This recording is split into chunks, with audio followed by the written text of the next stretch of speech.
नमस्कार. कर्मण्येवाधिकार रस्ते माफलेषु कदाचन. केंद्र सरकारने वक्फ ॲक्ट 1995 या कायद्यामध्ये बरीच मोठी दुरुस्ती सुचवलेली आहे आणि त्या दुरुस्तीचं विधेयक पार्लमेंटमध्ये मांडलं. त्या विधेयकावर खूप गदारोळ झाला आणि विरोधी पक्षाच्या खासदारांनी त्या विधेयकावर खूप विरोध केला. तो सर्व विरोधाचा विचार करून केंद्र सरकारने तूर्त ते विधेयक मागे घेतलं आणि जॉईंट पार्लमेंट कमिटी स्थापन केली. या जॉईंट पार्लमेंट कमिटीमध्ये सत्ताधारी पक्ष आणि विरोधी पक्षांचे खासदार यांना सदस्य म्हणून नेमलेले. त्यामध्ये या सर्व सदस्यांनी या दुरुस्ती विधेयकावर अभ्यासपूर्ण विचार करून त्याचा एक चांगला अहवाल केंद्र सरकारकडे पाठवणं अपेक्षित आहे. परंतु बऱ्याच विरोधी पक्ष खासदारांनी या समितीवरच बहिष्कार टाकून ते त्या समितीपासून बाहेर पडले आणि त्यांचे कर्तव्य पूर्ण केलं नाही आहे. आता सामान्य व्यक्तीमध्ये खूप संभ्रम आहे की नेमका वक्फ काय प्रकार आहे आणि ही जी काही दुरुस्ती केंद्र सरकारने सुचवलेली आहे ही दुरुस्ती काय आहे. आता जॉईंट पार्लमेंट कमिटीने सामान्य नागरिकांना सुद्धा संधी दिली की तुमचे मतं काय आहेत यावर हे जॉईंट पार्लमेंट कमिटीला पाठवावेत. आता त्यावर अभ्यासपूर्ण मत प्रदर्शन करणं गरजेचं होतं. परंतु आपण पाहिलं की बऱ्याच मस्जिदीच्या बाहेर QR कोड लावण्यात आले, रिक्षाच्या मागे QR कोड लावण्यात आले आणि मुस्लिम लोकांनी फक्त ते QR कोड स्कॅन करून नेटद्वारे ते जॉईंट पार्लमेंटरी कमिटीकडे पाठवून दिले. त्याचप्रमाणे हिंदूंनीसुद्धा मंदिराच्या बाहेर आणि वेगवेगळ्या ठिकाणी QR कोड लावले. हिंदू लोकांनीसुद्धा ते QR कोड स्कॅन केले आणि ते जॉईंट पार्लमेंटरी कमिटीकडे इंटरनेटद्वारे पाठवून दिले. परंतु ज्यांनी QR कोड स्कॅन करून पाठवलेले आहेत त्यांना जर आपण विचारलं की तुम्ही काय पाठवलं आणि काय तुम्ही सपोर्ट केला किंवा विरोध केला तर त्यांनाही सांगता येणार नाही. म्हणजे यामध्ये काय झालं की अभ्यास न करता फक्त मुस्लिमांनी विरोध करावा आणि हिंदूंनी सपोर्ट करावा अशी परिस्थिती निर्माण झालेली आहे. परंतु सामान्य व्यक्तींपर्यंत हे विधेयक काय प्रकार आहे हे पोहोचवावं त्या दृष्टीने मी हे माझं मत व्यक्त करीत आहे, हे लेक्चर देत आहे. हा व्हिडिओ जास्तीत जास्त लोकांपर्यंत शेअर करावा. आता प्रथमतः वक्फ संदर्भात यापूर्वीचे कोणकोणते कायदे शासनाने केलेले आहेत त्याकडे आपण वळूया. सर्वात प्रथम कायदा जो केलेला होता तो मुसलमान वक्फ व्हॅलिडेशन ॲक्ट 1913. या कायद्याची व्याप्ती फार शॉर्टमध्ये होती. मुस्लिममध्ये वक्फुल औलाद म्हणून एक प्रकार असतो. मग एखाद्या व्यक्तीच्या हयातीनंतर त्याच्या मिळकतीचं वक्फ केलं जावं.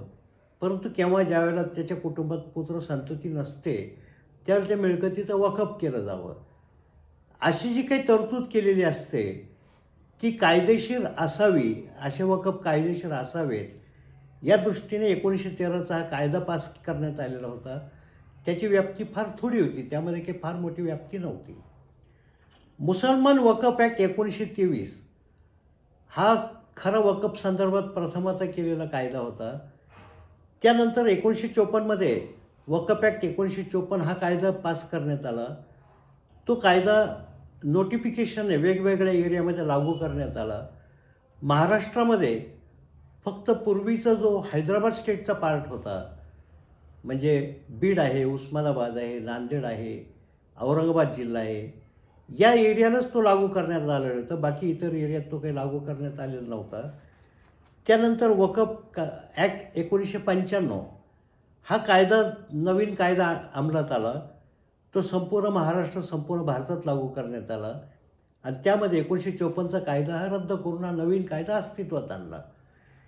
या कायद्यामध्ये 2013मध्ये खूप मोठ्या प्रमाणात दुरुस्ती करण्यात आली आणि तिथून पुढं वक्फच्या बाबत खूप मोठा वादंग निर्माण झाला आणि वक्फ बोर्डाने त्यांच्या अधिकाराचा दुरुपयोग करून खाजगी मिळकती, गव्हर्नमेंटच्या मिळकती या वक्फ केल्यात, असे वाद निर्माण व्हायला लागलेत. या सर्वांचा विचार करून केंद्र सरकारने 2024मध्ये या 1995च्या कायद्यामध्ये मोठ्या प्रमाणात दुरुस्ती सुचवलेली आहे आणि ती दुरुस्ती ही पार्लमेंटमध्ये मांडली, त्याला खूप मोठा विरोध झालेला आहे. असा सर्व हा वक्फच्या बाबतचा कायद्याचा इतिहास आहे. सर्वात प्रथमतः वक्फ म्हणजे काय हे समजणं गरजेचं आहे. मूळ 1923च्या कायद्यानुसार आणि त्यानंतर झालेल्या वेगवेगळ्या कायद्यानुसार जे मूळ वक्फची जी व्याख्या करण्यात आलेली होती ती a permanent dedication by a person professing Islam of any movable or immovable property for purpose recognized by the Muslim law as pious, religious or charitable purpose. एवढीच त्याची संक्षिप्त व्याख्या करण्यात आलेली होती. याचा अर्थ इस्लाम धर्म मानणाऱ्या व्यक्तीने इस्लाम धर्मानुसार जे रिलिजियस म्हणजे धार्मिक काम आहे, पायस म्हणजे पवित्र काम आहे आणि चॅरिटेबल काम आहे, याच्यासाठी कुठली स्थावर किंवा जंगम मिळकत कायमस्वरूपी दिलेली असेल तर त्याला वक्फ असं समजण्यात आलेलं आहे. एवढीच संक्षिप्त व्याख्या वक्फची होती. आणि 1954मध्ये त्यामध्ये थोडं ॲडिशन करण्यात आलं, इन्क्लूड्स वक्फ बाय युजर असं त्यामध्ये ॲड करण्यात आलं. म्हणजे इस्लाम धर्मीय व्यक्तींनी कायमस्वरूपी दिलेली नसली तरी कोणीही एखादी प्रॉपर्टी वापरायला दिलेली असेल तरी ती प्रॉपर्टी वक्फ होईल असं त्यामध्ये ॲड करण्यात आलं. पुढं 1995च्या कायद्यामध्ये असं नमूद केलं की असं वक्फ बाय युजर जी काही मिळकत असेल तिचा वापर जोपर्यंत केला जातो तोपर्यंतच ती वक्फ होईल आणि त्याचा वापर बंद केला असेल, मग केव्हाही बंद केला असेल तर ती पुढं वक्फ राहणार नाही.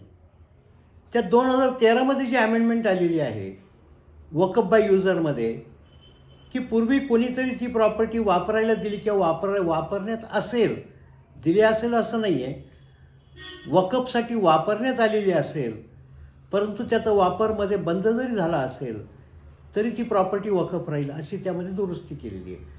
याचा अर्थ असा निघतोय की 100 वर्षापूर्वी त्या प्रॉपर्टीचा वक्फसाठी वापर केला जात होता परंतु 100 वर्षाच्या त्या प्रॉपर्टीचा तर वापर होत नाही आहे तरीसुद्धा ती प्रॉपर्टी वक्फ राहील. अशा पद्धतीची दुरुस्ती 2013मध्ये 1995च्या कायद्यामध्ये करण्यात आलेली होती. आणि आता जे काही दुरुस्ती विधेयक मांडलेलं आहे त्यामध्ये वक्फ बाय युजर हा क्लॉजच पूर्ण काढून टाकलेला आहे. आता वक्फ बाय युजर हा कशाला म्हणायचं याचे काही उदाहरणं मी आपल्याला सांगतो आहे. एखादा दर्गा आहे, त्या दर्ग्याला जाण्या येण्यासाठी कोणाच्या तरी खाजगी मिळकतीमधून रस्ता आहे. आता तो रस्ता वापरत आलेले आहेत, पूर्वी कधीतरी वापरत होते, आता वापरत नाही आहेत, तरी त्या दर्ग्याला जायच्या रस्त्यासाठी ती प्रॉपर्टीचा वापर केला जातो आहे म्हणून ती प्रॉपर्टी वक्फ होईल का असे प्रश्न निर्माण होतात. मग एखाद्या मस्जिदीसाठी नमाज पढायसाठी एक प्रॉपर्टी वापरण्यात येत असेल, जागा पुरत नाही म्हणून, तर त्या प्रॉपर्टीचा वापर नमाज पढायसाठी केला जातो किंवा पूर्वी कधीतरी केला जात होता म्हणून ती प्रॉपर्टी वक्फ होईल का अशा स्वरूपाचे बरेचसे वाद निर्माण झालेले होते. परंतु ती प्रॉपर्टी जर मूळ वक्फच्या व्याख्येनुसार इस्लाम धर्म पाळणाऱ्या व्यक्तींनी कायमस्वरूपी जर दिलेली नसेल तर ती वक्फ बाय युजर होईल का असं एक वाद निर्माण झालेला आहे. आणि आत्ता या दुरुस्तीमध्ये वक्फ बाय युजर हे पूर्णपणे काढून टाकलेलं आहे. पुढं दुसरं, आता ही मूळ व्याख्या जी आहे ती इस्लाम धर्म पाळणाऱ्या व्यक्तीने इस्लाम धर्माप्रमाणे पवित्र, धार्मिक आणि चॅरिटेबल कामासाठी दिलेली मिळकत म्हणजे वक्फ आहे.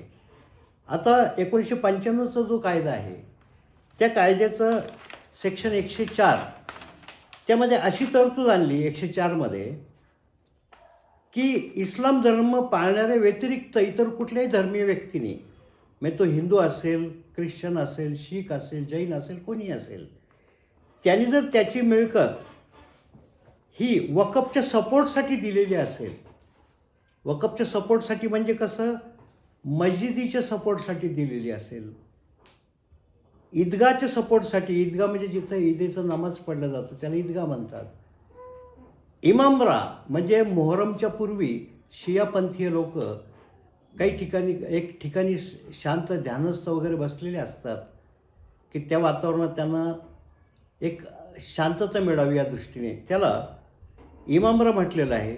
त्या इमामरासाठी वापर करायला दिली असेल, दर्ग्यासाठी वापरायला दिलेली असेल, खंगा म्हणजे धार्मिक चर्चा करण्यासाठी एकत्र यायसाठी जागा त्याच्यासाठी दिलेली असेल, मकबरा म्हणजे कबर, मग ती कोणाची कबर असो कबरीसाठी वापरायला दिलेली असेल, ग्रेव्हयार्ड म्हणजे कब्रस्थानसाठी दिलेली असेल, चोल्ट्री म्हणजे यात्रेकरूंना राहण्यासाठी दिलेली असेल, किंवा मुसाफिरखाना म्हणजे येणाऱ्या जाणाऱ्या प्रवाशांना राहण्यासाठी आराम करायसाठी दिलेली असेल तर तीसुद्धा वकफ होईल अशा स्वरूपाची तरतूद कलम 104 मध्ये नमूद करण्यात आलेली आहे. यामध्ये जी शब्दरचना लिहिलेली आहे, any movable removable property has been given or donated, म्हणजे गिवन म्हणजे असं विचार करा की ए हा मालक आहे ती प्रॉपर्टी बीनीच त्या कामासाठी देऊन टाकलेली आहे, त्याला गिवन म्हणता येईल का? किंवा बरेचसे प्रश्न असतील त्याला गिवन अँड टेकिंग असं म्हणता येईल का? आणि एक हिंदू व्यक्ती किंवा ख्रिश्चन व्यक्ती आहे ती मुस्लिम धर्मीयासाठी प्रॉपर्टी अशी देईल का असं म्हणता येईल का आपल्याला? म्हणून 104ची जी तरतूद आहे ती तरतूद ही योग्य नाही आहे असं बरंचसं संभ्रम निर्माण झालेला होता. म्हणून 104ची तरतूद ही या दुरुस्तीमधून पूर्णपणे काढून टाकण्यात आलेली आहे. आता मी ज्या काही केसेस पाहिलेल्या आहेत वकफच्या त्यामधलं एक केस सांगतो. मी गावाचं नाव आणि व्यक्तीचं नाव मी डिस्क्लोज करणार नाही. आता इस्लामप्रमाणे धार्मिक आणि पायस कशाला म्हणावं? दर्गा धार्मिक किंवा पायस होईल का? कब्रस्तान धार्मिक किंवा पायस होईल का? किंवा कुठेतरी धार्मिक चर्चा करायसाठी जागा दिली तर त्याला धार्मिक म्हणता येईल का? किंवा येणार जर यात्रेकरूसाठी जागा दिली असेल तर ते धार्मिक काम असं म्हणता येईल का? असे बरेचसे वाद निर्माण होतात त्यामध्ये. एक केस अशी होती की एका गावामध्ये एकच मुस्लिम फॅमिली होती आणि त्या मुस्लिम फॅमिलीला ते कुठून तरी आलेले होते ते बऱ्याच वर्षापूर्वी. त्यांच्या स्वतःचं हक्काचं कब्रस्थान नव्हतं आणि त्या फॅमिलीमध्ये साधारण 40-50 वर्षापूर्वी एक व्यक्तीचा मृत्यू झाला. मृत्यू झाल्यानंतर त्याचं दफन कुठं करावं, कारण गावात तर कुठं कब्रस्थान नव्हतं. म्हणून जवळच्या गावाच्या कब्रस्थानामध्ये त्याला दफन करायचा प्रयत्न केला गेला तर त्या जवळच्या मुस्लिम लोकांनी त्याचं दफन तिथं करून दिलं नाही. कारण असं सांगितलं की तुमची जी फॅमिली आहे ती आमच्या समाजाशी आमच्या एरियाशी रिलेटेड नाही आहे, तुम्हाला इथं दफन करता येणार नाही. त्याच गावातलं मराठा समाजाची एक फॅमिली होती, लँडलॉर्ड होते मोठे. तर त्यांचे त्या गरीब मुस्लिम कुटुंबियाचे संबंध चांगले होते. तर त्यांनी त्या कुटुंबाला सांगितलं की असं करू नका, मग तुम्ही काय करा, माझी जी अमुक जमीन आहे त्याच्या कोपऱ्याला त्याला पुरून टाका म्हणे, त्याचं दफन करा तिथे. त्यांनी मोठ्या अंतःकरणाने त्याला दफन करायला जागा दिली. तिथे त्याचं दफनविधी झाला. काही कालांतराने त्या व्यक्तीच्या पत्नीचंही निधन झालं. तिथेही प्रश्न आला कुठं दफन करावं. तर त्या फॅमिलीने ते परवानगी दिली की ठीक आहे, त्या व्यक्तीचीच बायको मयत झाली तर तिला त्याच्या शेजारी दफन करायला काय हरकत नाही आहे. तिचं दफन केलं गेलं. अजून एक काहीतरी अशी केस घडली की जिथे 2 किंवा 3 व्यक्तींना दफन केलं गेलं तिथे. आता पुढची पिढी जी आहे त्यामध्ये थोडेसे धार्मिक कल निर्माण व्हायला लागले होते. मग त्या फॅमिलीने काय केलं की उद्या आपल्या जमिनीवर यांनी काही क्लेम करू नये कब्रस्तानचा, म्हणून ग्रामपंचायतीमध्ये एक ठराव करून ग्रामपंचायतीची जी काही मिळकत होती स्मशानभूमीची त्यामध्ये 5 गुंठे जमीन मुस्लिम कब्रस्तान म्हणून ग्रामसभेमध्ये मंजूर करायला लावली.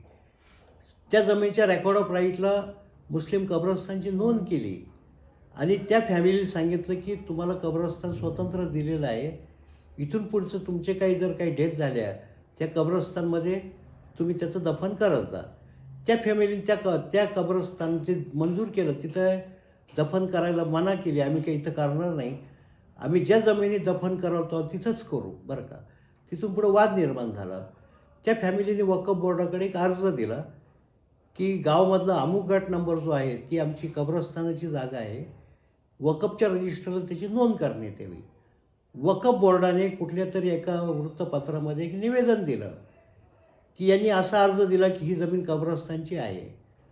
आणि ते निवेदन ज्या गावामध्ये ती जमीन होती त्या गावामध्ये कोणाच्याही वाचण्यात आलं नव्हतं, त्या जमीन मालकांनाही वाचण्यात आलं. त्यांना काही त्या निवेदनामध्ये ठरलेल्या मुदतीत हरकत द्यायचं काही कारण पडलं नाही. वक्फ बोर्डाच्या लोकांनी काही एक पंचनामा तयार केला, त्यामध्ये दाखवलं की या गट नंबरमध्ये असे दफन केलेले दिसत आहेत आणि फक्त या 2 डॉक्युमेंटवर म्हणजे पब्लिक न्यूजपेपरमध्ये दिलेली निवेदन आणि वक्फच्या लोकांनी केलेला पंचनामा ह्याच्या आधारे वक्फ बोर्डाच्या चीफ एक्झिक्युटिव्ह ऑफिसरनी ऑर्डर पास केली की अमुक गट नंबर जी आहे ही कब्रस्तान असल्याची नोंद वक्फच्या रेकॉर्डला करण्यात यावी. आता आपल्याला आश्चर्य वाटेल की संपूर्ण प्रोसेसमध्ये मूळ जमीन मालक जी आहे ती 15 एकर बागायत जमीन आहे, 15 एकर आहे, प्राईम लोकेशनची लँड आहे. त्या जमीन मालकाला कुठेही नोटीस काढण्यात आलेली नाही, त्यांना बिचारांना काही माहिती नाही की काय झालं ते. आणि अचानक त्यांच्यावर कारवाई सुरू केली की या जमिनीमध्ये तुमचा ताबा अनधिकाराचा आहे.